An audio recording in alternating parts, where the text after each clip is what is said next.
क्या आपका उद्धार कंफर्म है?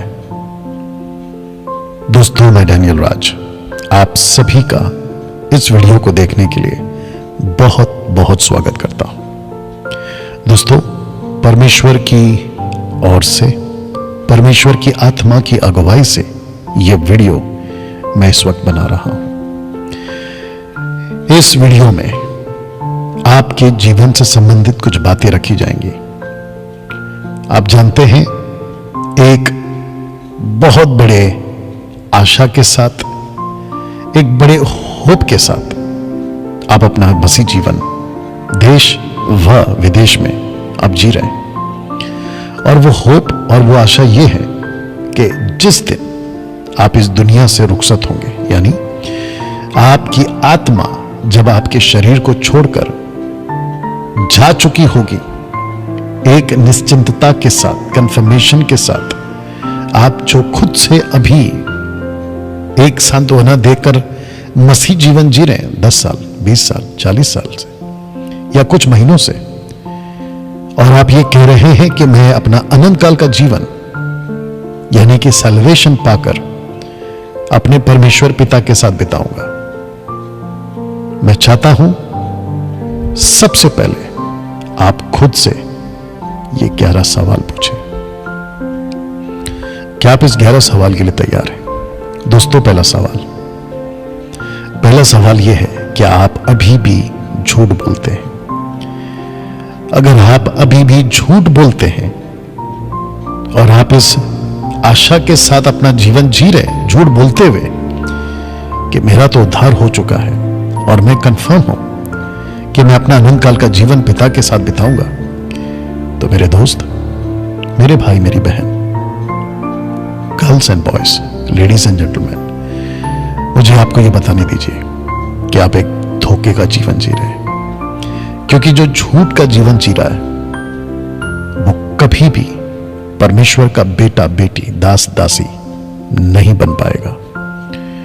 दूसरे शब्दों में, वो अपना उद्धार खो चुका होगा।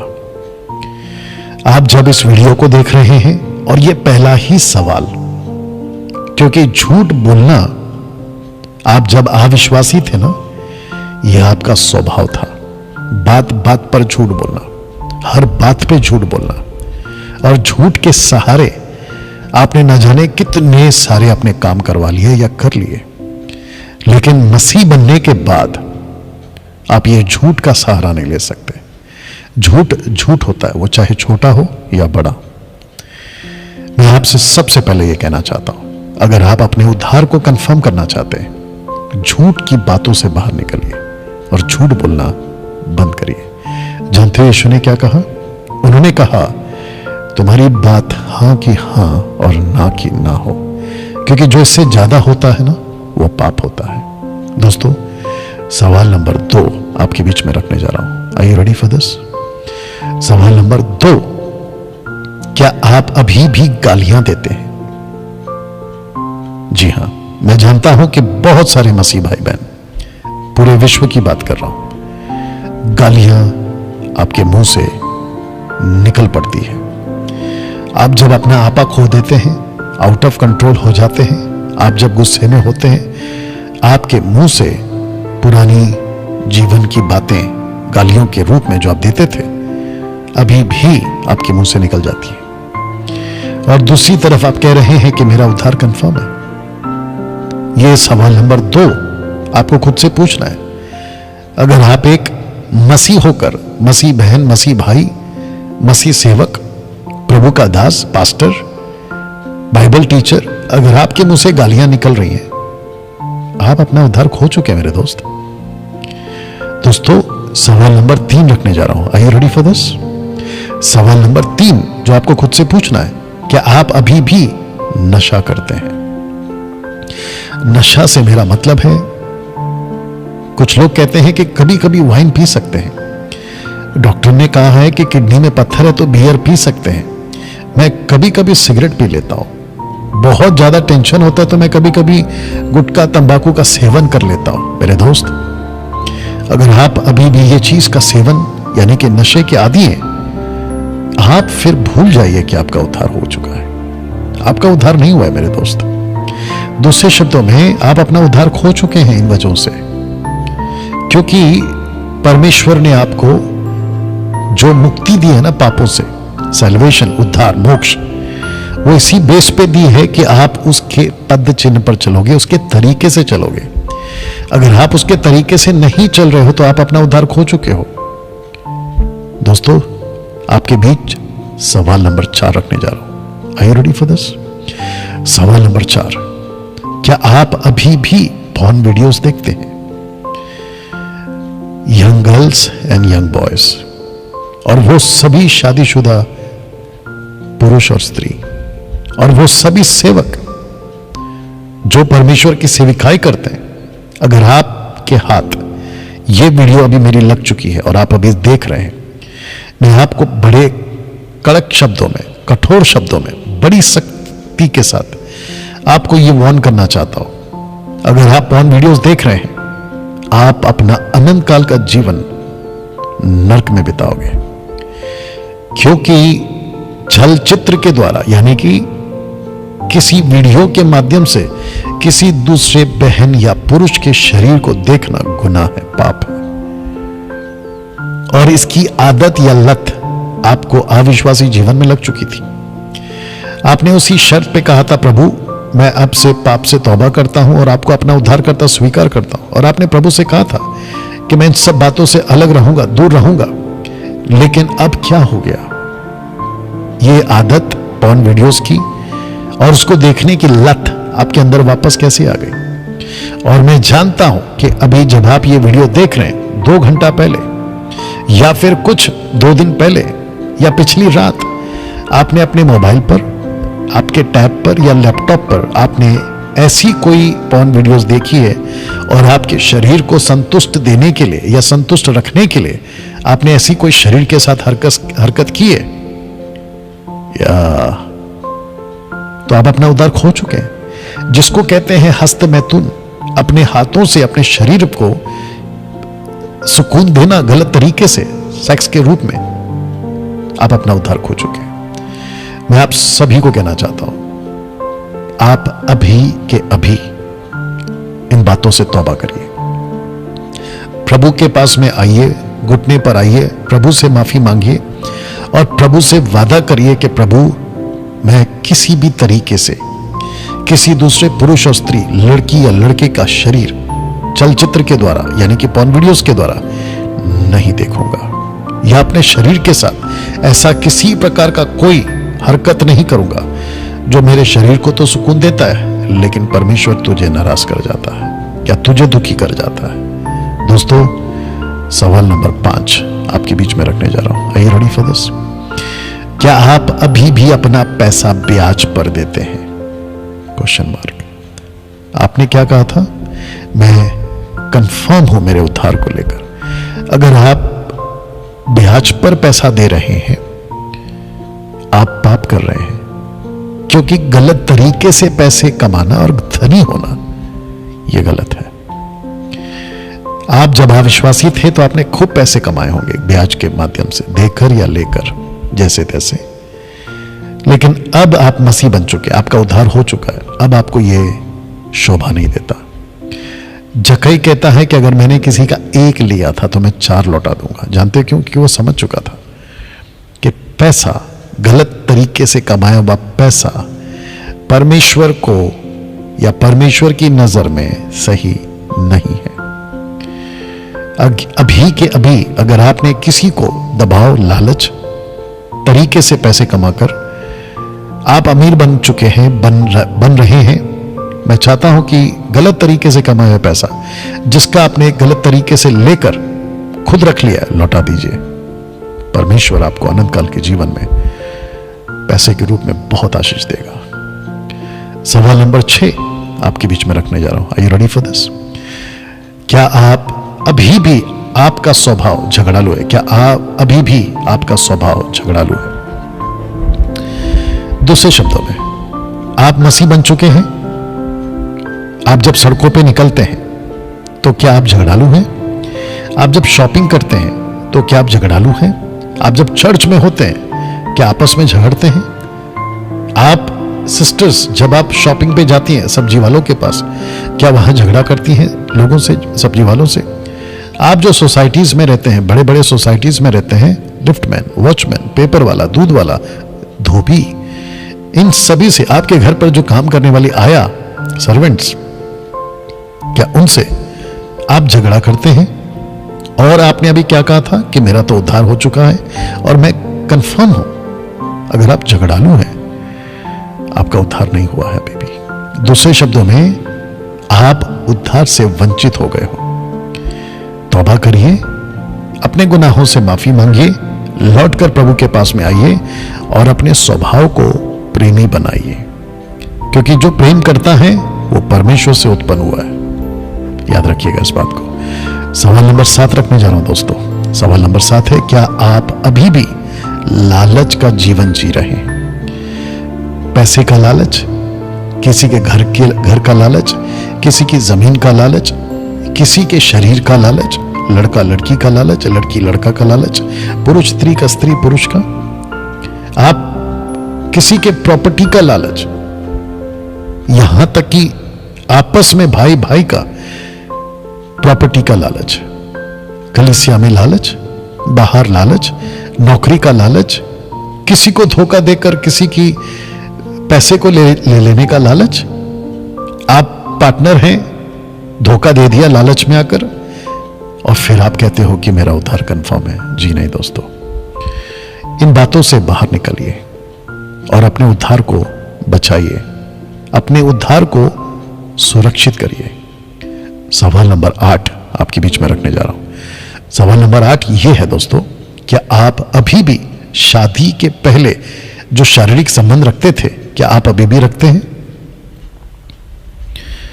या लड़का लड़की शादी के पहले, बाइबल आपको इजाजत नहीं देती कि आप शारीरिक संबंध बनाएं, लिविंग रिलेशनशिप वाला काम नहीं करना है आपको। आप कौन से स्टेट्स, कौन से कंट्री और वहां के क्या लॉ एंड ऑर्डर्स हैं, वहां की क्या कॉन्स्टिट्यूशन है, इससे कोई फर्क नहीं पड़ता। सबसे बड़ा लॉ और सबसे बड़ा कानून और सबसे बड़ा प्रोटोकॉल और सबसे बड़ा कॉन्स्टिट्यूशन परमेश्वर का वचन है। शादी के पहले लड़का और लड़की शारीरिक संबंध नहीं बना सकते। आपका जो शरीर है वो परमेश्वर को बलिदान कर कर चढ़ा दीजिए। दूसरे शब्दों में, वक्त से पहले, लड़का लड़की शादी से पहले, वक्त से पहले शारीरिक संबंध बनाना आपके लिए कई मुसीबतों का दरवाजा खोल देगा। एक तरफ परमेश्वर को नाराज कर कर तुम उससे अलग हो जाओगे ना, सबसे बड़ी बात है। दूसरा, बीमारियों के लिए दरवाजा खोल दोगे। तीसरा, आपका नेचर, आपका स्वभाव और जो इज्जत आपने रखनी थी अपने लाइफ पार्टनर के लिए, या जिसको आप लाइफ पार्टनर बना रहे हो, उसके साथ पहले ही अगर आप शारीरिक संबंध बना लेते हो, तो जो इज्जत आपको उसके लिए, उसको आपके लिए होनी चाहिए, वो आप खो बैठोगे। यह आपको समझना बहुत जरूरी है। कुछ पल के सुकून के लिए इतनी सारी मुसीबतें मोल लोगे, मूर्खता की हरकत होगी। दोस्तों, इससे बचिए। अगर आपने ऐसी कोई हरकत कर दी है, कर चुके हो, जितनी जल्दी हो सके प्रभु के पास लौट कर आइए, माफी मांगिए, और जिसके साथ आपने किया है उससे जितना जल्दी दूर हो सकते हो जाइए। लड़का हो या लड़की हो, जितना जल्दी दूर हो सकते हो जाइए, और परमेश्वर आपके लिए सही रास्ता निकालेगा। दोस्तों, सवाल number 9, are you ready for this? सवाल नंबर 9, क्या शादी के बाद भी आपका शारीरिक संबंध किसी और महिला से है? पुरुष महिला से, महिला पुरुष से। शादी के बाद की बात कर रहा हूं। आपका विवाह हो चुका है, आपको अपनी पत्नी के साथ में फेथफुल यानी कि ईमानदार रहना है, विश्वास योग्य रहना है। पत्नी ने पति के साथ, पति ने पत्नी के साथ। लेकिन अगर आपका किसी और महिला के साथ या किसी और पुरुष के साथ, वो चाहे चर्च का साधारण मेंबर हो, मैं उससे कह रहा हूं, वो चाहे चर्च का पास्टर या सेवक हो, इंटरनेशनल मिनिस्ट्री है आपकी, बड़ी बड़ी सेवा है आपकी, उसके बावजूद अगर आप शादी के बाहर किसी महिला से या किसी पुरुष से आप शारीरिक संबंध रखते हैं, आप अपना उद्धार खो चुके हैं और परमेश्वर की नजर में यह गुनाह है, पाप है।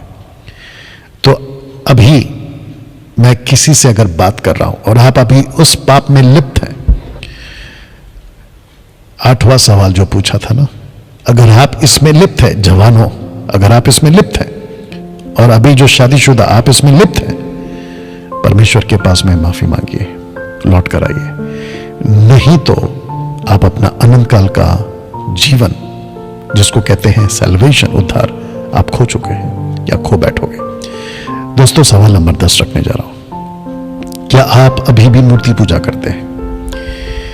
मूर्ति पूजा परमेश्वर की नजर में बहुत बड़ा पाप है। परमेश्वर बिल्कुल बर्दाश्त नहीं करता इसको। जानते क्यों?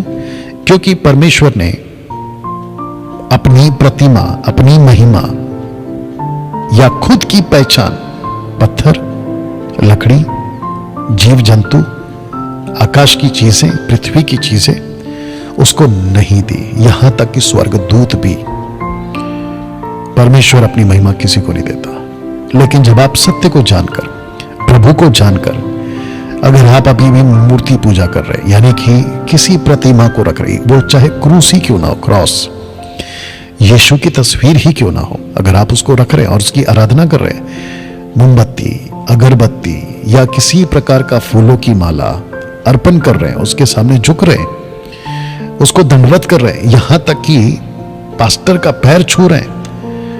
देखिए, माता पिता का पैर छूना आदर के रूप में, वो बात सही है, गलत नहीं है, वो सही है, कर सकते हैं। आदर अलग है, आराधना अलग है। रिस्पेक्ट एंड वर्शिप में फर्क है। अगर कोई सेवक होकर, पास्टर होकर अगर कहता है कि मेरे पैर छुओ, या उसको इजाजत देता है, तो यह मूर्ति पूजा है। आप मूर्ति पूजा कर रहे हो और वो मूर्ति पूजा करवा रहा है, दोनों भी गलत है। क्योंकि प्रकाशित वाक्य 19:10 में जब यूहन्ना ने स्वर्गदूत को पैर छुए, तो स्वर्गदूत ने उसको साफ शब्दों में डांटा या रोका, कहा नहीं करना, मैं भी तेरी तरह हूं। अगर किसी के पैर छूना है तो सिर्फ और सिर्फ, किसी को दंडवत करना है तो सिर्फ और सिर्फ परमेश्वर को। आपके ऑफिस में, आपके स्कूल कॉलेजेस में, आपके रिलेटिव्स में, आपके पड़ोसियों में, आपके रिश्तेदारों में आप अर्पण की हुई चीजों को अगर खाते हैं तो वो मूर्ति पूजा के बराबर है और परमेश्वर को ये बिल्कुल पसंद नहीं है। फिर कैसे आप कह सकते हैं कि मेरा उद्धार कंफर्म है? दोस्तों, सवाल नंबर 11 और ये आखिरी है। Are you ready for this? क्या आपके जीवन से परमेश्वर की इच्छा पूरी हो रही है? यह प्रश्न आपको खुद से पूछना है। क्या मैं अपने शहर, अपने घर, अपनी कलीसिया, अपने जीवन से, अपने कार्यालय में, अपने आसपास के क्षेत्र में, अपने दोस्तों में, रिश्तेदारों में, क्या मैं परमेश्वर की इच्छा पूरा कर रहा हूं या कर रही हूं? क्या मैं परमेश्वर का काम कर रहा हूं या कर रही हूं? जिस मकसद के साथ परमेश्वर ने मुझे चुना है, क्या मैं उसको कर रहा हूं या कर रही हूं? अगर ये परमेश्वर की इच्छा आपके जीवन से पूरी नहीं हो रही है, दूसरे शब्दों में परमेश्वर जो चाहता है वो आप नहीं कर रहे हो, आप अपना उद्धार खो बैठे हो। दोस्तों, एक एक करके मैं फिर से पीछे जा रहा हूं और आपसे फिर पूछूंगा जो पहला सवाल आपसे मैंने पूछा था, ये वाला, क्या आपका उद्धार कंफर्म है? Question mark. 11 सवाल आपको खुद से पूछने हैं। पहला सवाल, दूसरा सवाल, तीसरा सवाल, चौथा सवाल, पांचवा सवाल, छठवां सवाल, सातवां सवाल, आठवां सवाल, नौवां सवाल, 10वां सवाल और ये 11वां सवाल। मैं चाहता हूं कि इस वीडियो के माध्यम से आपको जागरूक करूं, आपको फिर से प्रभु के पास लाने के लिए एक आवाज दो, मन फिराओ, लौट कर आओ। और मैं उन सभी को सल्यूट करता हूं जो इन 11 में से कहीं पे भी टोटल 11 पॉइंट में या 11 सवालों में अपने आप को नहीं पाते हैं, यानी कि इन 11 सवालों में आप नहीं आते हैं, मैं आपको सैल्यूट करता हूं। बस ऐसे ही बने रहना, मजबूत रहना, और कभी भी संसार की बातें और पाप का जीवन आपके अंदर हावी ना होने पाए। और जो 11 में से किसी एक में है, डैनियल भाई हम 10 में नहीं है लेकिन एक में है, तो मेरे दोस्त एक में हो ना तो आप सब में हो, क्योंकि परमेश्वर को उसके लोग, उसकी कलीसिया, एक्लीसिया, दुल्हन बिल्कुल शुद्ध, पवित्र, बिना किसी कलंक झुर्री, जिसको कहते हैं ना क्लीन, स्पॉटलेस, बिल्कुल साफ चाहिए। दोस्तों, आशा करता हूं कि यह वीडियो आपको बहुत कुछ सिखाई है। अगर यह वीडियो आपको अच्छा लगा और आप सीखे हैं और आपको लगता है कि दूसरे मसीह भाई बहनों तक भी पहुंचाना चाहिए, तो मैं चाहता हूं कि इसकी खूब चर्चा करिए, इसको खूब फैलाइए, इसको खूब फॉरवर्ड करिए और लोगों को कहिए कि आपको अपना उद्धार अगर कंफर्म करना है तो ये 11 सवाल आपको खुद से पूछने हैं। दोस्तों, मिलते हैं किसी और वीडियो के साथ, तब तक अपना ख्याल रखिए। याद रखिए, हमारा असली जीवन यहां नहीं, हमारा असली जीवन वहां परमेश्वर के साथ है। जय मसीह।